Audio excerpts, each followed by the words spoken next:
A number of Islamic majority countries are engaging in a boycott campaign against France. This is in response to President Macron defending the rights of cartoonists and satirists and others to republish the Muhammad cartoons. Um, it's important to remember how this current schism began, and I say that in place of a better word temporarily. Let's just remember how this began.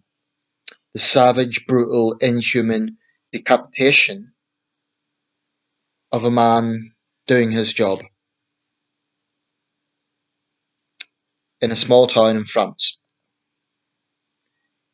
Any teacher around the world, and I would implore Muslim teachers to consider this, need to consider that firstly, a little boy, 5-year-old boy, has been left without a father, and secondly, Samuel Paty's only crime was to do his job. It's actually important to note, just as a matter of fact, during the lesson in contention, he actually offered Muslim students to leave if they felt uncomfortable with him showing the cartoons during the lesson on freedom of expression. It turns my stomach to think that there are people out there who believe that there are moral equivalencies between offending a religion and savage murder. And you get people who will say, oh, we condemn the killing, but he shouldn't have shown the cartoons, as if it's the same thing. There should be no but in this equation. Not when the result is such a savage crime. I mean, any murder is bad, but that particular stomach turning. The killer has even been hailed a hero in some quarters. But regarding this boycott, I say let them go ahead and show their intolerance.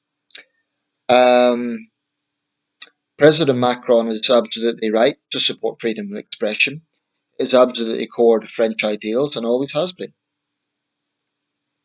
Macron isn't saying he personally favours mocking the Prophet. He is supporting the principle of it. And I think it is extremely important that all freedom loving countries around the world support France in this. And I say freedom supporting countries because Islamic theocracy is incompatible with freedom, it's incompatible with human rights. Even more progressive Islamic countries, that is to say, those that don't have rampant persecution of minorities, are still far less tolerant than secular democracies. By the way, on the issue of secularism, this probably warrants a video in its own right, but on the issue of secularism, some people point to things like crime, drug abuse, and a range of other problems that can be found in countries like France as somehow being symbolic of decadence of not having an Islamic theocracy. But you can actually find those problems in Iran and Pakistan and other countries that are Islamic theocracies as well. So it's a void argument, and it isn't secularism that causes those problems. It's a range of issues that causes problems. But another false analogy that people have been coming out with, I've been seeing this a lot, and I had a somewhat heated debate with someone. I'd added him a while back. He sent me a friend request. We were in a few mutual groups. I'm going to delete him pretty soon because he had the arrogance to insult me on my own timeline. But anyway, um, he was coming up with these little cartoons and posts about France's imperial history. Well, France, like every European colonial power, has had a history of blood on its hands. I'm not going to say that France has an innocent history. Certainly not. Um, One can point to Algeria, one can point to other dark chapters of history. I mean, as recently as 1961, there were people gunned down on the streets of Paris. So France hasn't got a squeaky clean record. I'm well aware of that.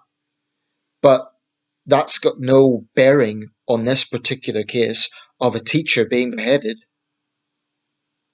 and the issue of freedom of expression around religion. They're totally separate issues. So I think people are trying to, those apologists who have, I say apologists because they seem to think it's their priority to demonize France rather than just recognize what's happened here. You know, they might condemn the killing, but they are still going out of their way to demonize the Republic of France, and I think that's repugnant. It's a totally separate issue.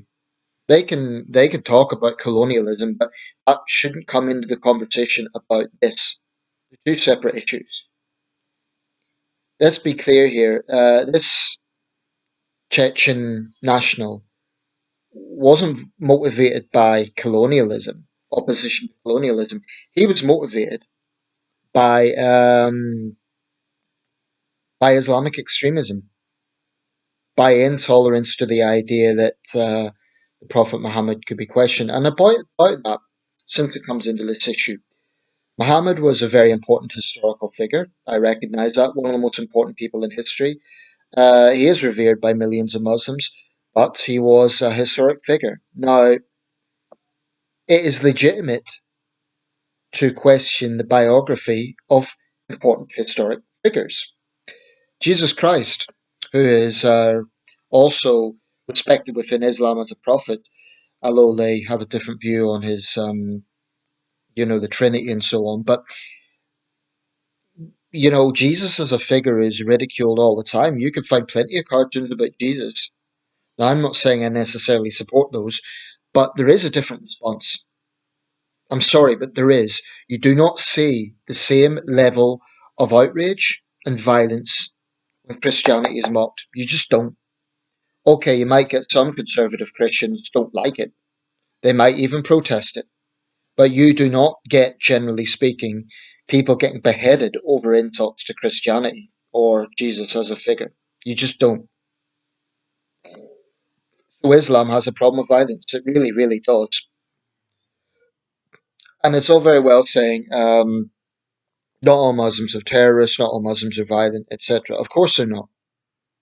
That's just common sense. But Islam has a problem with violence. It really, really does.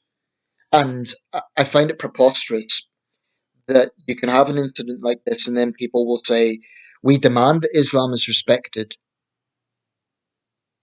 It's almost, it would be funny if it wasn't so serious because they're demanding respect for Islam. How dare you say Islam is violent? But we will burn the French flag and threaten violence against anyone who questions the Prophet. Sheer hypocrisy of these Islamists is pathetic. And I do think this is an example of why Western countries um, really, really need to take a hard line on this. I take the view that people who will not accept Western values, including the right to criticize religion, don't belong here. They don't belong here. They have the freedom of expression to say, we don't like this. They can make counter cartoons. They can make cartoons mocking Macron if they want. Um, but satire and parody have a long history in both France and the United Kingdom and the United States. It goes way back. In this country, we could see it going right back to the 18th century. Famous caricaturists like James Gilray and others, Thomas Rowlandson, Cruikshank. There's others. Um, it's a very important thing. That doesn't mean that all parody is good. It varies in quality. And to look at Charlie Hebdo, I don't agree with everything they've come out with. I mean, their mocking of the Russian 2015, there was a Russian jet that was shot down over Egypt, Sinai. By it was actually an ISIS attack. Charlie Hebdo mocked that. I thought that was pretty disgusting. So this is not a case that Charlie Hebdo or other caricaturists are above criticism.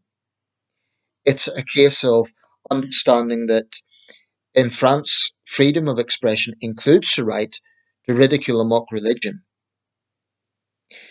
It would be different if Charlie Hebdo and others was advocating violence against individual Muslims, but they're not. And one last point, Erdogan, Recep Tayyip Erdogan, the president, I'm really going to have to learn to pronounce that properly because I keep mentioning this guy. I think it's Erdogan. So apologies to Turkish viewers if I'm pronouncing that wrong.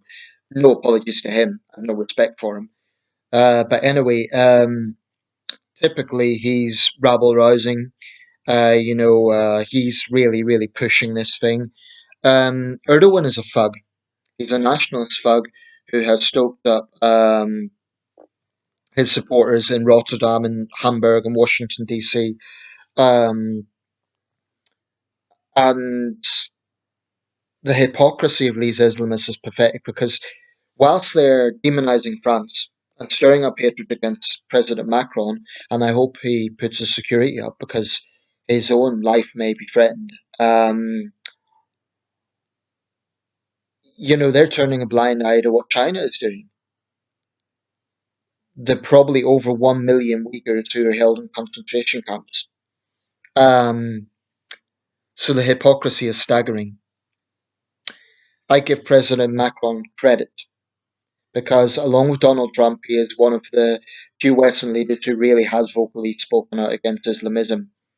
Uh, Now more than ever, we need to. The false analogies of persecution also need to be challenged. French Muslims are not prevented from going to their mosque. They're not prevented from worshipping. There's just a strict separation of religion and state, and that includes all religions. This isn't comparable to China. There's no mass incarceration of Muslims in France. So these false analogies also need to be robustly challenged. So I say, Je suis Samuel Paty. I say, Vive the France. And I say to those Islamists who are protesting, burning the French flag right now, all you're doing is showing how intolerant Islam is, how fragile Islam is. That's all you're doing.